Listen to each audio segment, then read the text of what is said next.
Nesse último capítulo do mangá de One Piece, foi revelado que a Gomu Gomu no Mi estava em posse do governo mundial, foi roubada pelo Shanks e acabou com o Luffy. Será que o fato dela estar em posse do governo mundial faz seu antigo usuário ser alguém muito importante no mundo de One Piece? E por isso o governo mundial queria manter a Akuma no Mi segura a todo custo? Além disso, nós também vamos comentar algumas formas híbridas que apareceram no capítulo e nós vamos comentar tudo isso nesse vídeo aqui.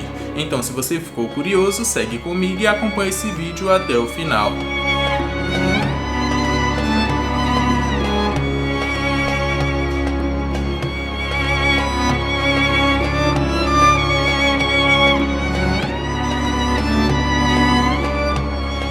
Fala galera, meu nome é Lucas. No vídeo de hoje nós vamos comentar sobre os acontecimentos do capítulo 1017 de One Piece, onde foi revelado que no passado a Gomu Gomu no Mi estava em posse do governo mundial, isso até o Shanks roubá-la e passar pro Luffy.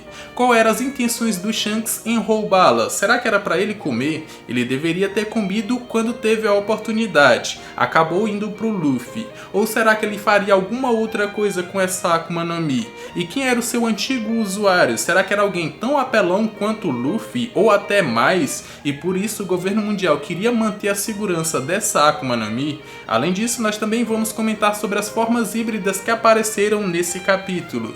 Mas antes do vídeo começar, já deixa aquele likezão e se inscreve aqui se ainda não for inscrito. Vem fazer parte dessa tripulação também. Agora, sem mais enrolação, bora pro vídeo.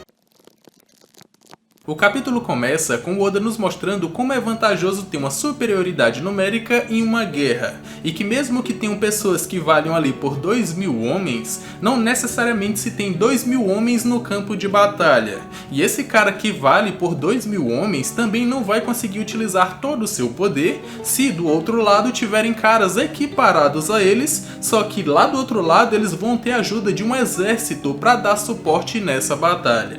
É exatamente isso que está acontecendo na batalha do Jinbe vs Ruzu, do Sasaki vs Franky e do Jack vs Inuarashi. Eles estão equiparados a esses inimigos e até poderiam vencê-los, mas como eles têm aliados ali para atrapalhar essa batalha, eles estão conseguindo se sobressair, eles estão conseguindo estar por cima nessa batalha. E o próprio Ruzu se gaba disso, ele fala que aquilo ali é uma guerra, então ele não vai se importar em utilizar os seus números para vencê-la. E o próprio Jinbe também responde, diz que desde o começo eles já sabiam disso, e por isso eles não estão se importando. Desde o começo era uma batalha de 30.000 versus 5.000 homens, então não seria fácil e é claro que eles utilizariam esses números para acabar com seus inimigos. Mas essa vantagem está prestes a terminar porque a Otama finalmente dá a sua ordem e faz com que os Gifters que comeram seus kibidangos mudem de lado e comecem a ajudar os samurais. O Queen até tenta impedi-la, mesmo não sabendo quais eram os seus poderes, mas ainda assim ela se recupera e dá a sua ordem.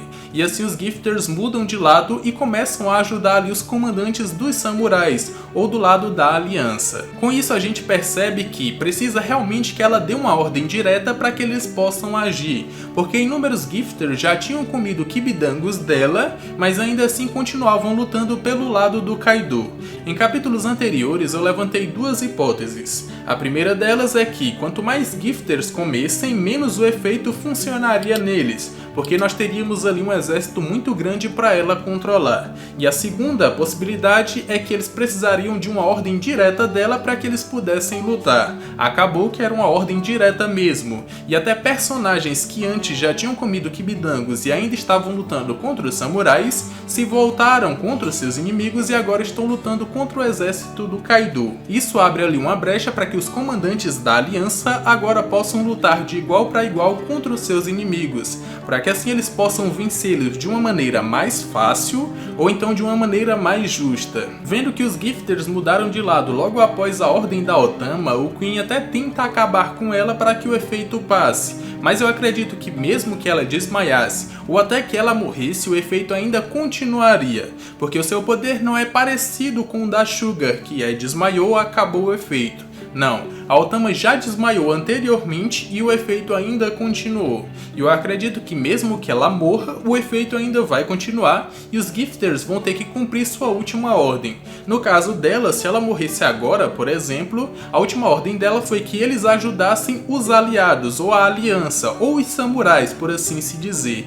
Então mesmo que a guerra acabasse, eles ainda teriam que cumprir essa última ordem dela, e eles continuariam ajudando os samurais no país de Wano. Mas antes que o Queen pudesse atacá-la, o Sanjaço já aparece metendo um bicudão na cabeça dele para mostrá-lo quem é realmente o seu inimigo. É nesse momento que o Queen mostra-lhe sua forma híbrida, mesclando sua forma humana com a sua forma de braquiossauro. Além disso, ele também mostra que é modificado tecnologicamente para ser um ciborgue, assim como o Franky e assim como o Kuma. E ele também nos revela que fez parte do MEDS, que era um grupo ali de cientistas liderados pelo Vegapunk e que o Jade também fazia parte, além do próprio Queen. Se a gente pegar esse fato dele ser um cientista e dele fazer parte desse grupo e ainda ser modificado tecnologicamente para se tornar um ciborgue, me faz pensar que ele pode ter sido o primeiro ciborgue que o Dr. Vegapunk tentou criar. Ele tentou criar lá na época em que ele já fazia parte desse grupo. Pegando isso e aliando ao fato que o Queen também é um cientista, eu consigo imaginar a possibilidade que ele também consiga fazer modificações em outros corpos, e ele já pode ter feito isso no próprio bando do Kaido, com o Yonkou inclusive, e até com outras calamidades, só que eles ainda não mostraram essa possibilidade. Pode ser que eles mostrem em capítulos futuros. Eu já tinha falado dessa possibilidade em um outro vídeo que eu vou deixar o link no card aqui em cima para vocês. Agora falando sobre a forma híbrida do Queen, a gente não tem nada de novo, só a sua forma normal com pele de dinossauro e um pescoço alongado. Isso se ele não fosse um ciborgue, porque ele tem diversas modificações que tornam essa transformação muito forte e muito apelona. Primeiramente que ele tem um braço ciborgue, aliado à sua cauda estendida com uma garra na ponta e até uma garra na ponta do seu cabelo, tornando essa transformação muito mais forte e muito mais apelona também. A gente pode até pensar que de cada um desses aparatos tecnológicos pode ter algum tipo de veneno ou vírus, porque o Sanji está lutando com o Queen da Praga, e ele adora fazer esse tipo de coisa. E quando ele se transformou em sua forma híbrida, os aliados do Kaido quiseram manter distância. Então a gente pode pensar que pode ter algum tipo de perigo nessa transformação, e o Queen vai utilizar isso contra o Sanji. Ainda no palco principal, nós temos que é revelado o efeito colateral da nova Rumble Ball do Chopper, que transforma ele em seu Monster Point por 30 minutos. E esse efeito colateral é totalmente diferente do que eu estava pensando. Eu imaginei que o Chopper ficaria lá no chão agonizando de dor ou alguma coisa do tipo. Só que pro Oda é totalmente diferente, e esse efeito colateral é transformar o Chopper em uma nova forma, onde ele fica muito menor do que ele já é, e além disso ele ainda fala como se fosse um velho. É a forma velho bebê Chopper, e ele pode caber até na palma de uma mão. Então o Oda tá tirando uma onda aí com essa nova Rumble Ball do Chopper. Além disso, eles estão discutindo sobre um remédio de Zou que vai fazer o Zoro se curar instantaneamente e por completo, para que ele possa voltar a lutar na guerra. Só que esse remédio também tem o efeito colateral e é de fazer ele sentir 2 vezes mais dor do que ele já está sentindo agora na próxima vez que ele cair. E essa me parece uma saída muito conveniente do Oda, em utilizar ali um remédio que nunca tinha sido mencionado anteriormente, e fazer o Zoro sentir 2 vezes mais dor, sendo que o Zoro é um dos personagens mais resistentes dos Mugiwaras. Só é ver o histórico dele do passado, ele lutando já depois de estar ferido e se recuperando só dormindo. Então isso me pareceu uma saída bem conveniente. Mas o Oda ainda precisa do Zorão lutando mais uma vez. Ele não tiraria o Zoro aqui, nós estamos quase no começo da guerra. E ele ainda precisa derrotar o King, e ele também não está se importando com o depois, porque eles só vão ter um depois se eles conseguirem vencer no agora. Então ele vai querer sim se levantar para continuar lutando. Agora voltando para a batalha do Hushu versus o Jinbe, a gente acaba descobrindo que o Hushu é um mestre nas técnicas do Rokushiki. Ele sabe ali todas as técnicas básicas e algumas variações. como por exemplo o Ragan, que é uma pistola de lâmina, e o Gagan, que é uma arma de presa. E não só isso, ele também revelou a sua forma híbrida, que é uma forma bem imponente e que vai dar muito trabalho pro Jinbão. Só que o melhor de tudo não foi essas duas revelações, mas sim a do seu passado, que ele também fazia parte da CP9, assim como Rob Lute, que os dois possivelmente eram rivais e que ele também tinha um futuro promissor no governo mundial. Mas isso até ele cometeu um grande erro, que foi deixar uma Akuma no Mi do governo mundial ser roubada. E eu pergunto pra vocês, que Akuma no Mi foi essa que ele deixou ser roubada? Isso mesmo, meus amigos, a Gomu Gomu no Mi. E a gente sabe que essa Akuma no Mi foi pega pelo Shanks lá no passado, ele roubou em algum momento e levou pra Vila Fuchsia, e acabou que o Luffy comeu essa Akuma no Mi. E por esse erro, o Rusru acabou sendo preso, depois ele foi liberto e entrou pro bando do Kaido. Sobre essas revelações eu tenho algumas considerações a se fazer.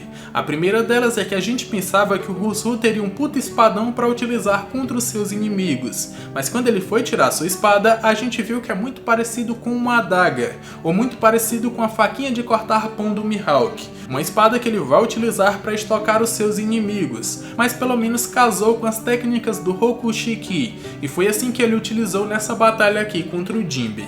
Outra consideração, ou uma segunda consideração, é o fato dele saber todas as técnicas do Rokushiki. Se ele realmente souber todas elas, vai estar disponível para ele também o Rokoogan, que é uma técnica ali que, assim como o Ryu-Oh, ataca os seus inimigos sem tocá-los, joga ali uma energia e faz ela passar pelo corpo dos seus adversários, acertando eles mesmo sem tocá-los. A única diferença é que o Rokoogan utiliza a força física do usuário, já o Ryu-Oh utiliza a força espiritual, e pode ser que o Rusru tenha essa técnica para utilizar nessa batalha contra o Jinbe também. Uma terceira consideração é que agora que foi descoberto que a Gomu Gomu no Mi foi roubada do governo mundial, isso faz ela ter uma importância muito grande para o mundo de One Piece? Na minha opinião, não. Só o fato dela ser uma Akuma no Mi já torna ela importante. Por mais que a gente veja inúmeros usuários de Akuma no Mi, é muito difícil se encontrar ou se conseguir uma Akuma no Mi,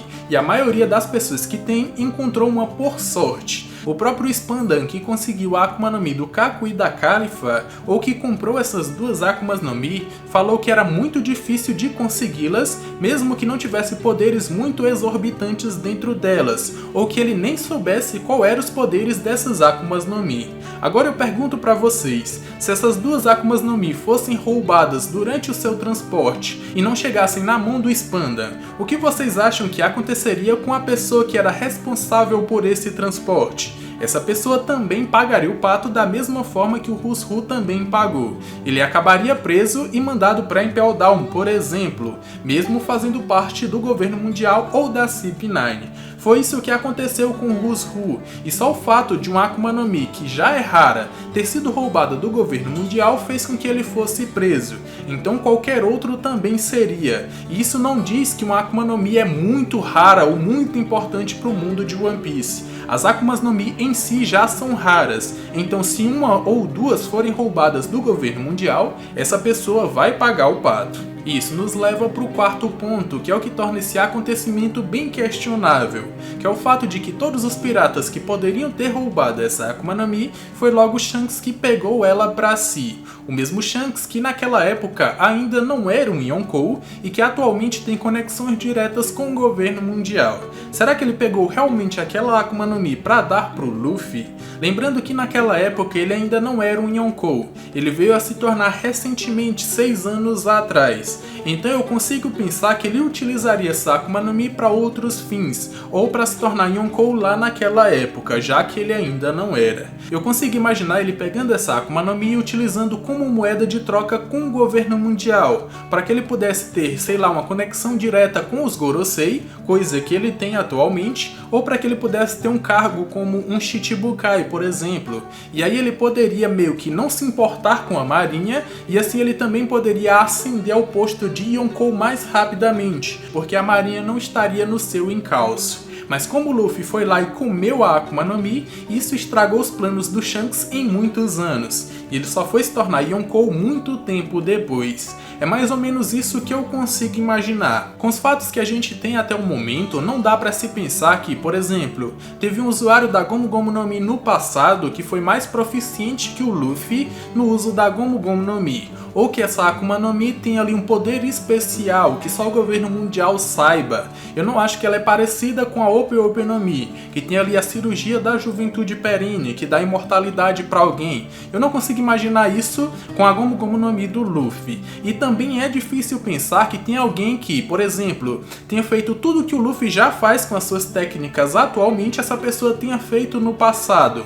Porque todas as técnicas do Luffy, ele foi aprendendo à medida que vinham chegando problemas pra ele. Ele tinha que resolver esses problemas, aí ia lá e criava uma nova coisa. E foi isso, ou foi assim que ele criou os Gears. Então eu não consigo pensar que no passado existiu alguém que fez tudo isso e até mais com a Gomu Gomu no Mi. Até porque o Luffy é o protagonista da história. Ele tinha que criar técnicas individuais ou técnicas únicas só pra ele. Se alguém no passado já utilizou isso, é como se tirasse ali o mérito do Luffy em ter criado todas essas outras técnicas. Mesmo que no passado possa ter tido sim um antigo usuário da Gomu Gomu no Mi, só o fato dele ter a Akuma no Mi não significa que ele era melhor usuário do que o Luffy é atualmente. A gente tem vários exemplos de usuários posteriores que são muito melhores que usuários anteriores. Um exemplo, a Soro Soro no Mi. Anteriormente ela fazia ou ela estava com a Mãe Carmel, e a Mãe Carmel não fazia nem um terço do que a Big Mom faz com essa Akuma no Mi atualmente. Ela é muito apelona e até se tornou um Yonkou com esse poder.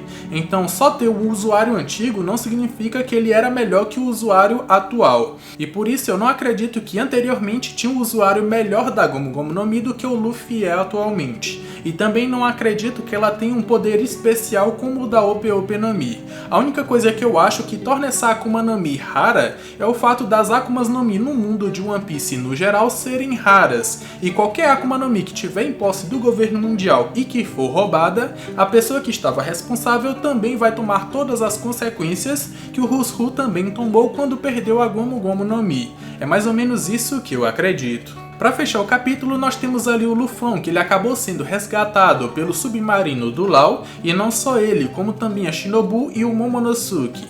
E a forma deles resgatarem o Luffy é irem lá até embaixo dele com o submarino, fazer o Luffy ficar em cima e depois chegar até a superfície. E assim eles poderiam ou salvariam o Luffy. Da mesma forma, eles pegariam o Momonosuke e a Shinobu quando eles estivessem caindo lá de cima. Pegariam ali, ou então eles cairiam exatamente em cima do submarino do Law. É outra possibilidade que eu também consigo imaginar. Mas agora é com vocês. O que vocês acharam desse vídeo e das possibilidades que eu levantei nele? Vocês concordam comigo ou existem outras possibilidades do que pode ter acontecido? Comenta aqui embaixo que eu quero saber, vou estar vendo e dando coraçãozinho pra vocês. Espero que tenham gostado desse vídeo, se sim, já me recompensa com aquele likezão e se inscreve aqui no canal se for novo aqui, vem fazer parte dessa tripulação também. Eu tô deixando aqui na tela final 2 vídeos que eu acredito que vocês vão gostar, eu me despeço por aqui, um abraço e valeu!